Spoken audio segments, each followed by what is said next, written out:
And అందరూ ఎలా ఉన్నారు? Welcome to my channel Suresh blogs అండి. ఈరోజు వీడియోలోని వెజ్ ఎగ్ బుజ్జి అయితే చేసుకుందాం.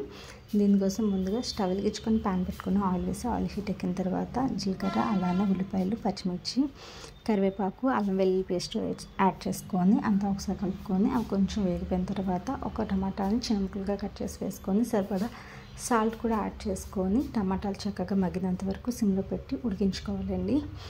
ఈలోగా మనం పన్నీర్ ఉంటుంది కదా, పన్నీర్ని చిన్న ముక్కలుగా కట్ చేసుకోవాలి. లేదు అనుకుంటే తురుముకున్నా సరిపోతుంది. చాలా టేస్టీగా ఉంటుంది కర్రీ. ఒకసారి ట్రై చేసి చూడండి.